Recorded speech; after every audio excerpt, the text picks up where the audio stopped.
के गुही गति के ज्ञाता, बुद्धिमानों की बुद्धि, माया के बंधनों से छुड़ाने वाले, माया के सूक्ष्म आकर्षणों से छुड़ाकर मायाजीत बनाने वाले शिव बाबा भिन्न भिन्न समय पर भिन्न भिन्न युक्तियों से माया से मुक्ति की युक्ति बताते हैं। विधि से कैसे सिद्धि प्राप्त करें, कैसे हम स्वराज्य अधिकारी विश्व राज्य अधिकारी बने, बाबा ने समय समय पर हम बच्चों का अटेंशन खिंचवाया है। अगर उस पर अटेंशन नहीं देंगे तो टेंशन हो जाएगा। और टेंशन का मतलब आप समझते हैं, टेंशन 10 बच्चे जिसके हों, काम क्रोध लोभ मोह अहंकार ईर्ष्या द्वेष घृणा नफरत, इसके कितने बाल बच्चे हैं? मुख्य 5 विकार हैं और 5 विकारों में से उसके बाल बच्चे बहुत ज़्यादा हैं। और हर एक का बाबा ने एक बार विकारों का अंश भी बताया था। जैसे कि स्नेह सबसे है, लेकिन किसी व्यक्ति से एक्स्ट्रा स्नेह है तो ये काम विकार का अंश है। स्नेह सबसे है, सब अच्छी बात है, सबकी विशेषता देखना अच्छी बात है, लेकिन किसी व्यक्ति विशेष पे विशेष प्रभावित होना और उसे शिव बाबा से अधिक मानने लगना, ये एक्स्ट्रा यानी काम विकार का अंश है। स्नेह राइट है, लेकिन एक्स्ट्रा स्नेह ये काम विकार का अंश बाबा ने कहा हुआ है। एक बात, क्रोध हम मोटा नहीं करते हैं, लेकिन हमें किसी से ईर्ष्या है, ये भी तो अंश है ना। ईर्ष्या है, आवेश है, ये भी एक क्रोध के अंश है। ठीक है। लोभ नहीं है, लेकिन चाहना सब कुछ है, ये भी चाहिए, ये भी चाहिए, ये भी चाहिए। तो ये चाहना की हद बाबा ने कहा कि अगर एक्स्ट्रा हो जाता है तो ये भी लोभ का अंश है। मोह बाबा ने कहा कि मोह क्या है, 1 सेकेंड भी किसी से दूर ना रहे। बाबा ने स्पष्ट किया है, आप मुरली पढ़ सकते हैं, वो डेट मुझे याद नहीं है, लेकिन मुझे याद है बाबा ने इस पर विकारों के अंश पे जो मुरली चलाई थी वो बातें मुझे याद है। मैं स्मृति दिला रहा हूँ, टेंशन दिला रहा हूँ बाबा की उस महावाक्यों का। हम ब्राह्मणों का कर्तव्य क्या है? जैसे लौकिक दुनिया में ब्राह्मणों का कर्तव्य है वेद पढ़ाना, अच्छे साहित्य पढ़ना और पढ़ाना, वैसे हम ब्राह्मणों का कर्तव्य है बाबा की महावाक्य का स्टडी करना, जीवन में लाना और इसे दूसरों तक शेयर करना। यही तो कर्तव्य है। हम क्या एक दूसरे से शेयर कर रहे हैं, हम क्या एक दूसरे से चर्चा कर रहे हैं, ये अटेंशन देना है। बाबा ने कहा कि जिस बात में बाप नहीं है वो पाप है। ये अंडरलाइन करना है, बहुत बहुत बहुत बहुत गहन अंडरलाइन। हम किसी से भी बात कर रहे हों, अगर उसमें बाबा की बात नहीं है तो निश्चित रूप से पाप की खाता बढ़ा रहे हैं। इसमें हमें सावधान होना है, विशेष अंडरलाइन करना है। ये बाबा ने बार बार अटेंशन खिंचाई है, जो हम बच्चों को ध्यान देना है। आप सभी जानते हैं बाबा की कहानियों को। बाबा जब बैडमिंटन खेलते थे तो बच्चे खेल में बाबा को भूल जाते थे, तो बाबा याद दिलाते थे, बच्चे किसके साथ खेल रहे हो हैं। बाबा याद दिलाते थे कि बच्चे खेल में मगन ना हो जाएं। हम किसी की विशेषता को देखकर उसी भी प्रभावित ना हो जाएं, उसके भक्त ना बन जाएं। इसका भी अटेंशन बाबा ने बार बार दिलाया हुआ है कि किसी व्यक्ति की विशेषता है तो विशेषता किसकी देन है? बाप की देन है। वो अगर कुछ कर रहा है, कोई काम कर रहा है, कोई सेवा कर रहा है, तो सेवा की विशेषता कहाँ से आई? उसके दाता कौन है? उसके फाउंडर कौन है? उसके फाउंडर है शिव बाबा। दाता है, दाता की तरफ आकर्षित हूँ। बाबा ने कहा हमने सेवा किया, लोग हमको याद किए, तो सेवा नहीं किया, सर्विस नहीं किया, डिसर्विस किया। सेवा अर्थात बाप की और बाप के कर्तव्यों के गुणों की याद दिलाना, ये है बाप सेवा। शिवा अर्थात आप आत्मा की स्मृति दिलाना, बाप की स्मृति दिलाना, और कर्तव्य बाबा के जो गुण और कर्तव्य है उसकी स्मृति दिलाना, घर की स्मृति दिलाना, ये है सेवा। अगर ये नहीं कर रहे हैं, इसके बदले हम किसी की सेवा किए, वो व्यक्ति हमें याद कर रहा है कि फला भाई जी तो बहुत अच्छे हैं, बहुत अच्छा बोलते हैं, बहुत अच्छी सेवाएं करते हैं, इनकी बहुत अच्छी विशेषता है, बहुत सहयोग देते हैं। लेकिन बाबा ने कहा बच्चे ये सहयोग नहीं, धोखा है। सहयोग देना अच्छी बात है, लेकिन किसी को सहारा बनाना ये रॉन्ग है।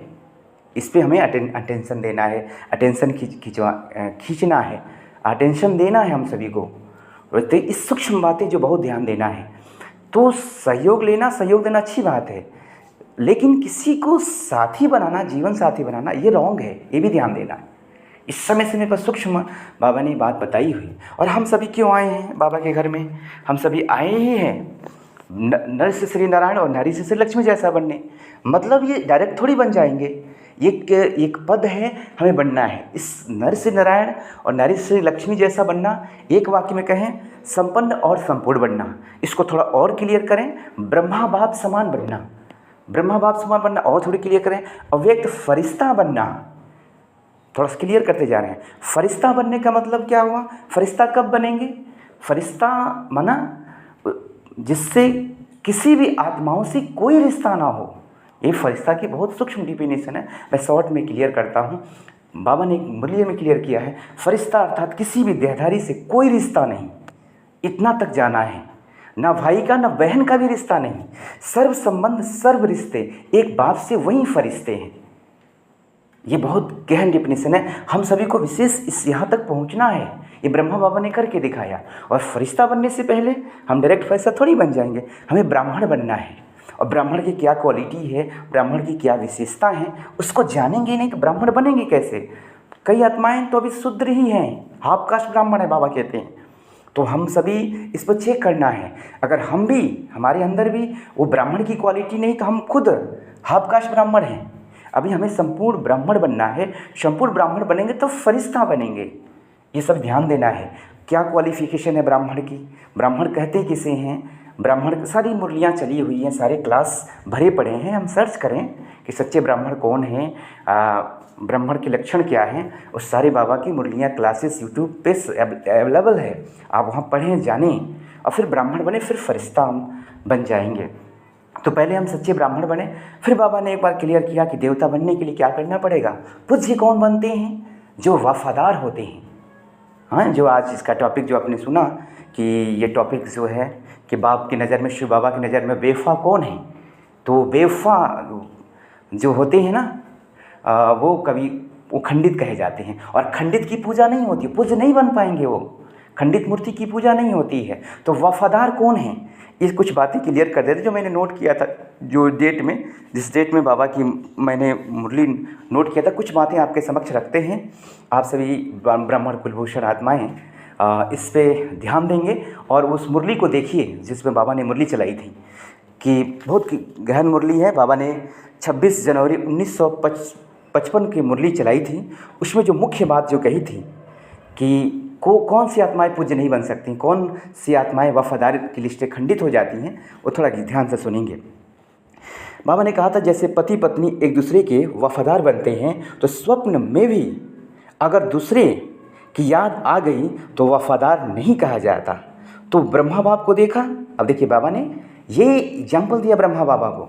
अब कोई पूछेगा कौन बना है, तो ब्रह्मा बाबा 60 साल की अवस्था में गृहस्थ में रहकर भी ऐसी तपस्या की है कि बाबा मिसाल दे रहे हैं कि ब्रह्मा बाप को देखा, संकल्प भी दूसरी तरफ नहीं गया। अब देखिए कितनी गहरी बात है।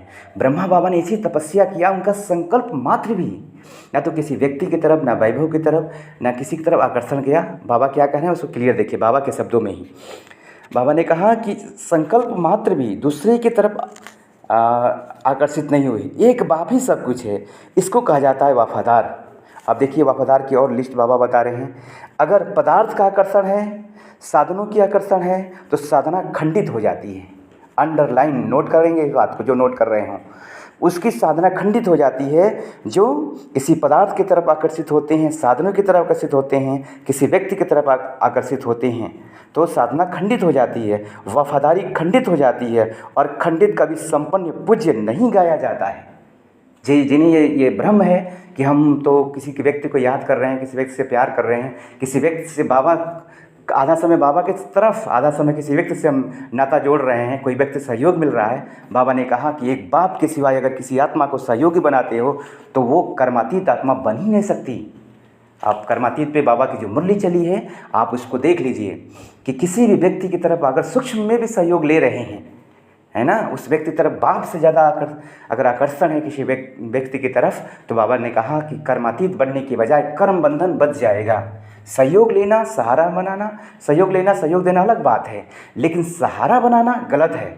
हमें किसी को सहारा नहीं बनाना है, सबके सहारे एक बाबा है। हमें एक बाप से अधिक कोई व्यक्ति याद नहीं आए। अगर याद आने लगे तो समझना है कि सूक्ष्म माया का वार हो रहा है, चाहे कितना भी बड़ा विशेष भाई बहन क्यों ना हो। इस बात को विशेष अंडरलाइन करना है। सहयोग लीजिए, सहयोग दीजिए, लेकिन किसी को सहारा नहीं बनाना है, सहारा एक बाप को बनाना है। तो आगे बाबा ने क्या कहा कि और खंडित कभी संपन्न पूज्य नहीं कहा जाता है। और आगे बाबा ने चेक करने के लिए क्या कहा संकल्प में भी कोई के आकर्षण बेफा तो नहीं बना देती। अगर ज़रा भी किसी की तरफ विशेष झुकाव है तो थोड़ा भी पर्सनल झुकाव है, चाहे गुण के ऊपर, चाहे सेवा के ऊपर, चाहे अच्छे संस्कार के ऊपर भी अगर एक्स्ट्रा प्रभावित हैं तो वफादार नहीं कहा जाएगा। यानी बाबा की नज़र में वो बेवफा है। देखिए, भगवान की नज़र में भी बेवफा हैं, तो भगवान की नज़र में कौन बेवफा है? चेक कर लीजिए आप सभी खुद बाबा के महावाक्यों से। सबकी विशेषता, बेहद की विशेषता पर आकर्षित हैं वो दूसरी बात है, लेकिन विशेष किसी व्यक्ति या वैभव की तरफ आकर्षित हैं तो वफादारी की लिस्ट में खंडित हो जाएंगे। और कहा जाता है, कहाँ एक्स्ट्रा लगाव व झुकाव तो नहीं है, संकल्प में भी झुकाव नहीं। वाचा कर्मणा की बात तो छोड़ो, संकल्प भी है किसी की तरफ आकर्षित।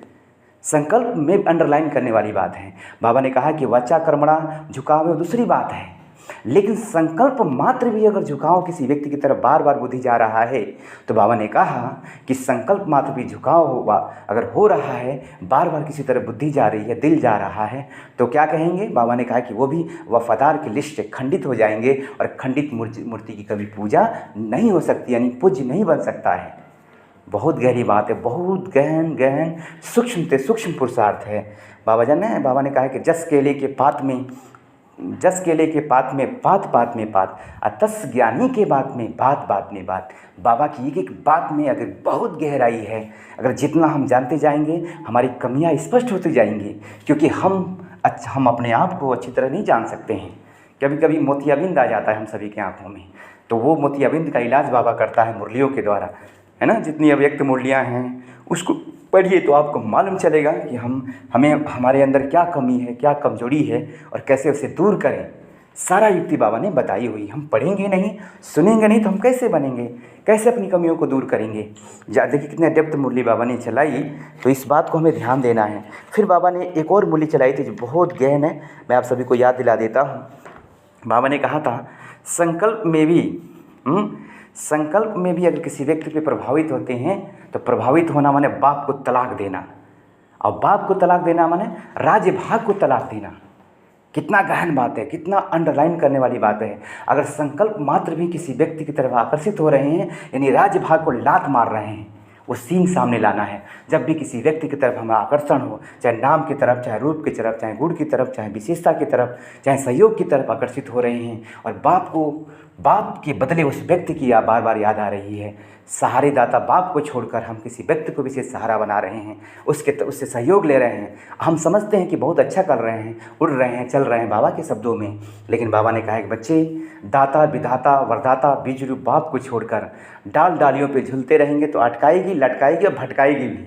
इसलिए बच्चे विशेष जब तक दाता विधाता वरदाता बाप से सर्व संबंध और सर्व रिश्ते नहीं जोड़ेंगे, तब तक कब व्यक्ति से, कब वैभव से प्रभावित होते रहेंगे। तो सार रूप में अगर हम बाबा से बेवफा हैं, चेक करना है कहीं तो संकल्प मात्र भी किसी व्यक्ति की तरफ आकर्षण तो नहीं है।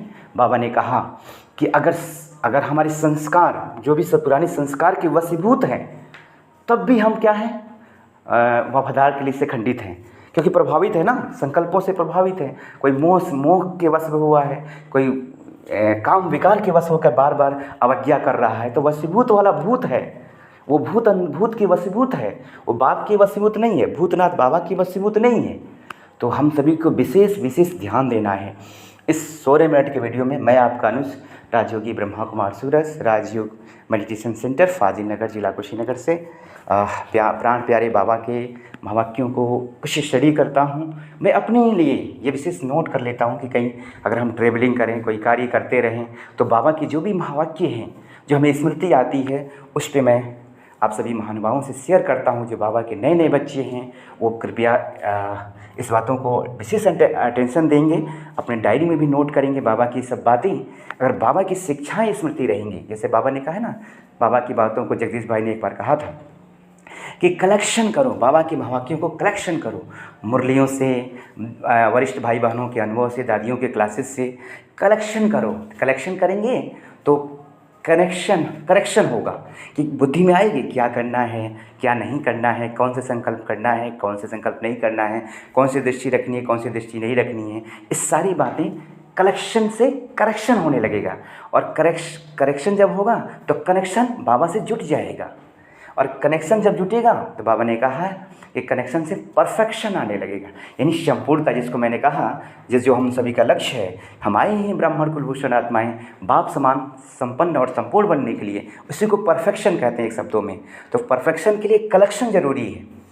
तो विशेष विशेष जो ब्राह्मण आत्माएं केवल डेली की मुरली पढ़ लेते हैं, समझते हैं हमारा ड्यूटी पूरा हो गया। नहीं, वो ड्यूटी नहीं। हमारे बाबा की जो भी दिल की बातें हैं, चाहे साकार मुरलियाँ चाहे अव्यक्त मुरलियाँ हैं, हम विशेष रूप से पढ़ें, स्टडी करें। मैं अपने 22 साल के निजी अनुभव से कह रहा हूँ, मैं जब भी समय मिलता है तो एकांत में बाबा की दिल की बातें क्या है मुरलियों को पढ़ता हूँ, नोट करता हूँ। कौन सी बात बाबा ने कही है, कौन सी कमी हमारे में है, वो बाबा की मुरलियों से, बाबा की नज़रों से देखता हूँ कि हमारी में क्या कमजोरी है। बाबा के सामने जाकर, बाबा के कमरे में बैठकर मैं देखता हूँ कि बाबा बताइए हमको। तो बाबा की जैसी मुरली चलती है उसके अनुसार मैं नोट करता हूँ, उस कमी पे अटेंशन देता हूँ और विशेष पुरुषार्थ करता हूँ, तो बाबा की मदद मिलती है। तो मैं आपका अनुज राजयोगी ब्रह्मा कुमार सूरज आप सभी से विशेष आग्रह है, निवेदन है कि आप भी जब भी समय मिलता है तो आप बाबा की मुरलियों को लिखें, नोट करें, तो व्यर्थ संकल्प से कंप्लेंट खत्म हो जाएंगे और आप कंप्लीट हो जाएंगे। ओम